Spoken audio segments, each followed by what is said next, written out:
ఎందుకు కేసులు కాలే? దొరికిరు కదా, మస్తు హోటళ్ళలో దొరికిరు, క్లబ్లలో దొరికిరు, డ్రగ్స్ దొరికినాయి, కేసులే కావు.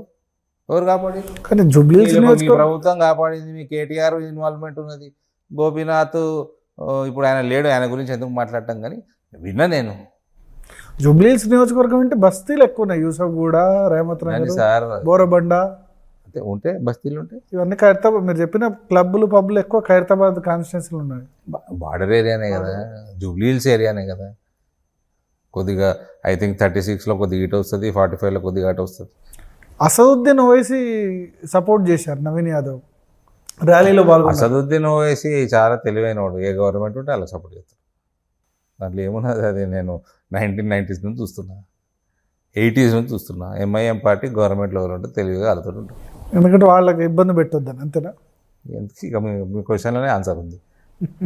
సో బీఆర్ఎస్ విషయానికి వస్తా, ఇర్రెపరబుల్ ఆయన ఉంటే ఉన్నాడు, ఆయన ఉండి ముఖ్యమంత్రుల పేర్లు తీసుకున్నాడు ఆయన. చంద్రబాబు నాయుడు, రాజశేఖర్ రెడ్డి, కేసీఆర్, వీళ్ళందరూ నా కాళ్ళ దగ్గర వాడు ఉంటారు అన్నాడు.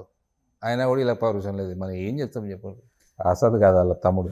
సో ఇర్రెపరబుల్ డ్యామేజ్ ఏం చేసింది ఇంకా బీఆర్ఎస్ జూబ్లీహిల్స్ సంబంధించి? రాష్ట్ర ఆర్థిక వ్యవస్థని నాశనం చేసింది. సరిపోదా అండి? సరిపోదా? నిన్నగాక మొన్న మాట్లాడుతున్నాడు ఆ కేసీఆర్ కొడుకు, కోవిడ్ టైంలో పెన్షన్ ఆగిందా, కేసీఆర్ కిట్లు ఆగినాయా, ఇంకేదేదో అన్నీ సెంట్రల్ ఫండ్, అందులో అన్నిట్లో 60% సెంట్రల్ ఫండ్. ప్లస్ ఇంకోటి, నీకు మున్సిపల్ ట్యాక్స్ ఆగిందా, నీకు వచ్చే ట్యాక్స్లు ఆపినావా, మాఫ్ చేసినావా? నువ్వు పెట్రోల్ డీజిల్ మీద హయ్యెస్ట్, తెలంగాణ హయ్యెస్ట్ తీసుకున్నావు ట్యాక్స్, స్టేట్ ట్యాక్స్ హయ్యెస్ట్. 10 రూపాయలు తక్కువ ఉంటుండే బీజేపీ రాష్ట్రాలు, కేసీఆర్ ఇక్కడ ముఖ్యమంత్రి ఉన్నప్పుడు పెట్రోల్ డీజిల్ తగ్గించిందా? నీ ఆమ్దాని తగ్గలే, గవర్నమెంట్ ఆమ్దాని తగ్గలే, మందు ఆమినావు కదా, విచ్చలవిడిగా మందు అమ్మిడు కదా. కరోనా టైంలో బంద్ అయిందిలేండి మందు షాప్, వైన్ షాప్స్ బంద్ అయినాయి. అది ఎన్ని రోజులండి? ఫస్ట్ వేవ్, సెకండ్ వేవ్ అయితే పూర్తిగా బంద్ కాదు కదా, ఎన్ని రోజులండి? 3 నెలలు. దాని తర్వాత పాఠశాలకు ఓపెన్ అవ్వడం మొదలైంది కదా. సెకండ్ వేవ్ భయంకరంగా ఉన్నా కూడా ఫస్ట్ వేవ్ అంతా లాక్డౌన్ లేదు కదా. ఊరికే సొల్లుడు డైలాగులు కొడతా ఉంటారు, కానీ భ్రష్టు పట్టించిండు. తెలంగాణని ఇర్రివర్సబుల్ డ్యామేజ్ చేసింది ఈ ఫ్యామిలీ. ఎట్లా మర్చిపోతారండి? కానీ ఎందుకు మీకు ఫ్రెండ్లీగా ఉంటుంది మరి బీఆర్ఎస్? మీరు ఇర్రిపరబుల్ డ్యామేజ్ అంటారు, పార్టీ నేతలు చాలామంది క్లోజ్గా ఉంటారు. ఎవరు? మీకు తెలుసు? నాకు తెలియదు. ఎవరు? రెండు బీజేపీలు అట తెలంగాణలో. ఒకటి కాంగ్రెస్కి అనుకూలంగా ఉండే బీజేపీ, రెండోది బీఆర్ఎస్కి అనుకూలంగా ఉండే బీజేపీ. ఎవరది? కాంగ్రెస్కి అనుకూలంగా ఉండేది అరవింద్ గారు క్లోజ్గా ఉంటారు. నా దగ్గర కాంగ్రెస్ రేవంత్ రెడ్డి చాలా మంచి ఫ్రెండ్. మోస్ట్ వీకెస్ట్ ఉన్నది నా జిల్లానే, నా పార్లమెంటే. అదే అందుకని రేవంత్ రెడ్డి చాలా మంచి ఫ్రెండ్, అరవింద్కి బండి సంజయ్కి ఇద్దరికి చాలా మంచి మిత్రుడు. నేను రాజశేఖర్ రెడ్డి అభిమాని అయితే కాంగ్రెస్ వాడిని అయిపోతున్నా. రేవంత్ మిత్రుడు అంటే మిత్రుడే, శత్రువు చేసుకోవాలి, కొట్టాలి. పోయి ఏంది ఆయన? ఎలక్షన్లో వస్తే ఓడగొడతాం కదా. మీకు సాయం చేశాడు ఎలక్షన్లో అంటారు. ఎవరు? రేవంత్ రెడ్డి. నాకా? పార్లమెంట్ ఎలక్షన్ ఏం సహాయం చేశాడు? జీవన్ రెడ్డి సాయం చేసినట్ట. జీవన్ రెడ్డి గారి కంటే గట్టి క్యాండిడేట్ చూపెట్టండి ఆడ. ఏం మాట్లాడుతున్నారండి? మీకు అవగాహన ఉండి మాట్లాడుతున్నారు. మీ పార్టీ వాళ్ళు? ఎవరు? మా పార్టీ వాళ్ళు. జీవన్ రెడ్డి గారి కంటే గట్టి క్యాండిడేట్ మొత్తం 17 పార్లమెంట్ చూపెట్టండి కాంగ్రెస్ వాళ్ళకి. కానీ మీరు ఓడగొట్టిన తర్వాత పాప ఆయన కెరీర్ అయిపోయింది. అది నేను బీజేపీ బలంగా ఉందాడా. ఆయన అటు కరీంనగర్ కంటెస్ట్ చేయాలి, ఇటు రావద్దు ఆయన. Is a new man here. నిజామాబాద్కి వచ్చి తప్పు చేశాడు. నిజామాబాద్కి రాకూడదు ఆయన. కానీ జీవన్ రెడ్డి వీక్ క్యాండిడేట్ ఎట్లయితారండి? ఫండింగ్ ఇవ్వలేదు సరిగ్గా, ఏదో అది వాళ్ళ ప్రాబ్లం. జీవన్ రెడ్డి ఒక మనిషిగా, ఒక నాయకుడిగా ఆయన అంత సీనియరు, ప్లస్ ఆయన కాస్ట్, స్ట్రాంగ్ కాస్ట్ మా దగ్గర. ఆయన కాంట్రవర్సీ లేకుండా ఆయన జీవితకాలం నడిచింది. ఆయన ఒక రైతు, యాక్సెప్టెడ్ బై అన్ని వర్గాలు. ఆయన వీక్ ఎట్లయితారండి? మీ పార్టీ వాళ్ళు అనేది. నా దగ్గర ఈ కాంగ్రెస్ నుంచి ఎవ్వడు వచ్చినా వీకే, because BJP is strong. That is why I am saying, look at the percentage of parties vote, మార్జిన్లు కాదు. రేవంత్ రెడ్డితో మిత్రత్వం ఇప్పుడు కంటిన్యూ అవుతుందా? అంటే ఎంపీ మెంబర్ ఆఫ్ పార్లమెంట్ మీరు ఎంపీలుగా ఉండగా అందరూ మంచిగా కలుసుకుంటారు. అదికే పక్కన పెట్టి మేమే పార్టీ నమ్ముకోం కదా. నేను పార్టీ నమ్ముకున్నా, మరి నేను పార్టీ నమ్ముకునేటట్టయితే నా పార్టీ బలంగా ఎట్టుంటుంది? అసెంబ్లీ పార్లమెంట్ పక్కన పెట్టండి, అసెంబ్లీ క్యాండిడేట్లు కష్టమవుతారు వాళ్ళకి నెక్స్ట్ టైం ఎవరికి? కాంగ్రెస్కి. నేను రేవంత్ రెడ్డి మిత్రులు కాదు, కాంగ్రెస్ ఆస్పిరెంట్లు అందరూ ఫస్ట్ బీజేపీ దిక్కు చూస్తారు, నాతో మంచిగుంటారు ఆడ. అంటే మీ ఫ్రెండ్ కూడా ఉన్నాడు, మీకు బాగా మిత్రుడు ఉన్నాడు అలా. ఎవరు? ఎందుకు పేర్లు ఎందుకు? కాంగ్రెస్లో ఉన్న వాళ్ళందరూ నాతో మంచిగుంటారు. నాకు రేవంత్ తోటి ఏంది వంకాయ పని కానీ. అంటే మీరు అరవింద్కి అనుకూలంగా రేవంత్ కూడా కాంగ్రెస్ వీక్ చేస్తున్నారని కొద్దిమంది అంటారు. రేవంత్ వీక్ చేసేది ఏముంది, ఆల్రెడీ వీకే ఉంది ఆడ. అండర్స్టాండింగ్ ఏం అండర్స్టాండింగ్ అండి? జీవన్ రెడ్డి కంటే గట్టి క్యాండిడేట్ ఎవరు దొరకకపో కాంగ్రెస్ ఎతికెతికి పెట్టింది నా మీద. పోనీ మీరు చెప్పండి, జీవన్ రెడ్డి కంటే గట్టి క్యాండిడేట్ ఒకటి చెప్పండి. 17 పార్లమెంట్లలో జీవన్ రెడ్డి కంటే గట్టి క్యాండిడేట్ చెప్పండి. మీకు కరీంనగర్ ఎవరు? పేరు కూడా తెలియదు మీకు. మల్కాజ్గిరి ఎవరు? ఇక్కడ ఉన్న అక్కడ, అక్కడ ఉన్న ఇక్కడ, రంజిత్ రెడ్డిని తీసుకోండి ఇక్కడ.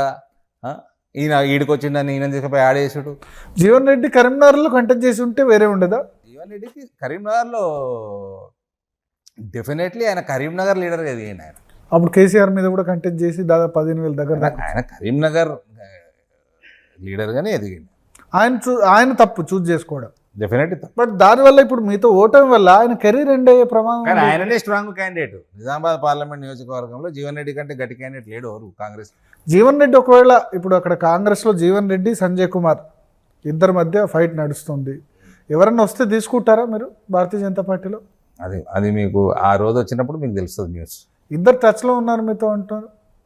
జీవన్ రెడ్డి అటు బీఆర్ఎస్లో ఉన్నారు, ఇటు కాంగ్రెస్ వాళ్ళు కానీ టీఆర్ఎస్ వాళ్ళు కానీ నాతో బాగా ప్రేమగా ఉంటారు. ఏ పార్టీ అయినా సరే నా నియోజకవర్గంలో నాతో ప్రేమగా ఉంటారు.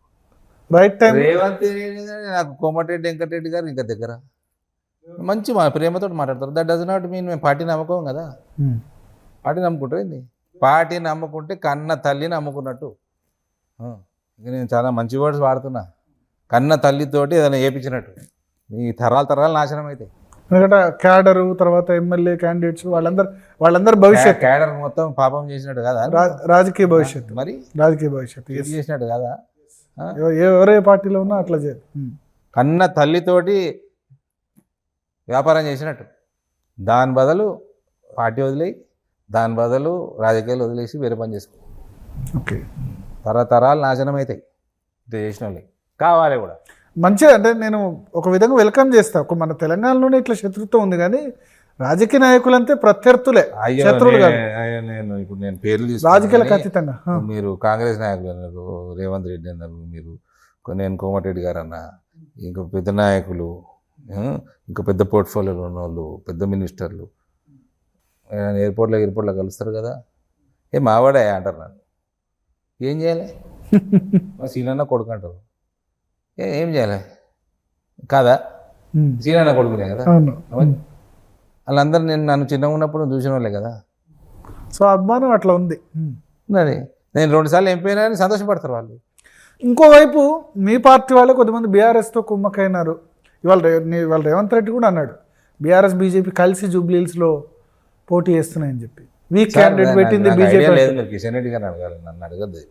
నాకెట తెలుసు సార్, నేను నా నియోజకవర్గం కాదు, నేను అక్కడ స్టడీ చేసినోని కాదు. వేరే చోట కుమ్మకైతున్న వాళ్ళు, బీఆర్ఎస్తో కుమ్మకైతున్న వాళ్ళు, అది నేను ఎట్లా చెప్పాలి జవాబు? మీరు వేరే చోటు అంటే ఏ చోటు తెలియదు. నేను ఒకటే చెప్తా, పార్టీని కాంప్రమైజ్ చేస్తున్నాం అంటే కన్న తల్లితోటి వ్యాపారం చేస్తున్నట్టు లెక్క. దానికి మించిన పాపం ఒక మనిషికి ఏది ఉండదు. ఆ శాపము, ఆ కార్యకర్తలు అందరి శాపము నీ తరతరాలు తగులుతుంది, తలగాలి కూడా. ఫార్మల్గా ఏమన్నా అలయన్స్ ఏమన్నా ఉంటుంది లాస్ట్లో బీఆర్ఎస్తో అన్న విధంగా ఇప్పుడు ఒక చర్చ మొదలవుతుంది. ఇంపాసిబుల్, ఇప్పటి నుంచి ఇంపాసిబుల్. మీరు ఇక్కడ లోకల్లో కొన్ని క్వశ్చన్లు అడిగిరు, వారితో ములాఖాత్ అవన్నీ నాకు తెలియదు, కానీ official alliance it is impossible. నేను అమిత్ షా గారిని అనేక సార్లు కలిసినా, మోడీ గారిని అనేక సార్లు కలిసినా చెప్తున్నా నేను, impossible. CM Ramesh me party statement, is MP, Andhra Pradesh MP, Anakapalli. ఆయన కడపైన అనకాపల్లికి నిలబడి గెలిచిండు, కానీ ఇక తెలంగాణకి ఏం సంబంధం? చంద్రబాబు నాయుడు గారు అంటే ఇక్కడ ముఖ్యమంత్రి ఉండే, సీఎం రమేష్కి ఏం సంబంధం? చర్చలు జరిగాయని కూడా చెప్పారు. దేనికి? టీఆర్ఎస్ బీజేపీ, కానీ మీ హైకమాండ్ రిజెక్ట్ చేసింది అప్పట్లో. చేసింది మరి, ఇంకేం ఆన్సర్ కూడా చెప్పిండు కదా. అంటే చర్చలు అయితే జరిగాయి కదా, అప్పట్లోనే రిజెక్ట్ చేసిన ఇప్పుడు కవిత కవిత జైల్లో నుంచి బయటికి రాకముందు. ఇప్పుడు టీఆర్ఎస్ ఎడపడైంది. ఆయనకి ఆ కేటీఆర్ కదా లొల్లైనప్పుడు ఆయన ఏదో చెప్పిండు, మీరు విన్నారు, నేను టీవీలో చూసిన. అప్పుడు రిజెక్ట్ చేసి అన్నారు కదా, మరి చెప్తున్నా కదా, ఇట్ ఈజ్ అది అది అది దాని గురించి నేను మీకు రాసిస్తా, అది ఎట్టి పరిస్థితుల్లో కాదు. కొద్దిమంది అంటారు ఏంటంటే ఇప్పుడు సాఫ్ట్ పర్సన్ని అంటే రామచంద్రరావు గారిని అధ్యక్షుడు చేయడం ఏంటంటే భాగం టీఆర్ఎస్తో అలయన్స్ దిశగా ఒకవేళ టైం 2028లో పార్టీ రెడీ ఉంటుంది, కాదు పార్టీ రెడీ ఉంటే ఓకే. కాదు, టీఆర్ఎస్ మళ్ళీ బలపడుతుందా అంటే నా లెక్క ప్రకారం బలపడదు. బలపడదు. ఎవరు బలపడతారు? కానీ మనము బలపడకపోతే టీఆర్ఎస్కి ఓటు శాతం పెరగవచ్చు, కానీ కాంగ్రెస్కి అడ్వాంటేజ్ ఎక్కువ. బీజేపీ బలపడ state is going to be only Congress BJP state. TRS revival is impossible. Like Madhya Pradesh, Chhattisgarh, Gujarat, Rajasthan లాగా అవుతాయి. లైక్ ఓల్డ్ ఆంధ్రప్రదేశ్, యునైటెడ్ ఆంధ్రప్రదేశ్లో కాంగ్రెస్, టీడీపీ ఉంది, బీజేపీ లేదనుకోండి. నేను కాంగ్రెస్ బీజేపీ స్టేట్స్ చెప్తున్నా. అప్పుడు కాంగ్రెస్ టీడీపీ ఉండే. ఒకవేళ బీజేపీ ఇప్పుడు మీరు క్లియర్ పిక్చర్ ఇచ్చారు, బీజేపీ బలపడితే ఓకే, లేదంటే కాంగ్రెస్ బలపడుతుంది అంతే తప్ప డిఆర్ఎస్ బలపలే అంతే. రేవంత్ అదృష్టం మళ్ళీ అయితే అవుతారు అంతే. It is a Congress BJP state, ఇద్దరు BJP will win or Congress will win. TRS revival is impossible. Revanth అదృష్టం ఎందుకు అంటున్నారు? పాలన మంచిలేదా? రేవంత్ పాలన మంచిగా ఉందని అంటుర్రా? నవ్వుతుంటుంది మీరు. రేవంత్ అదృష్టం మంచిగా ఉంది. రేవంత్ అడ్మినిస్ట్రేషన్ ఆయనకు ఎక్స్పీరియన్స్ లేదా, బట్ ఈ గాట్ ఎక్స్పోజ్డ్, ఆయనకు రాదని. పొలిటికల్గా ఆయన ప్రెసిడెంట్గా ఆయన టికెట్ బాగా ఇచ్చుకున్నాడు, అందుకనే గెలిచిండు ఆయన. కేసీఆర్ని ఒడగొట్టాలా, బొందబెట్టాలని నిర్ణయం అయింది. టికెట్లు బాగా ఇచ్చుకున్నాడు. కాంగ్రెస్ వీక్ ఉన్నది కొన్ని జాగాలలో, అక్కడ టీఆర్ఎస్ గెలిచింది అంతే. నెక్స్ట్ టైం గెలవదు అక్కడ, టీఆర్ఎస్ గెలిచే ప్రశ్నే లేదు. కేసీఆర్ మళ్ళీ సీఎం కావాలని చాలా మంది. ఇక్కడ 80 సీట్లు బీజేపీ గెలవడం చాలా ఈజీ. మళ్ళీ కేసీఆర్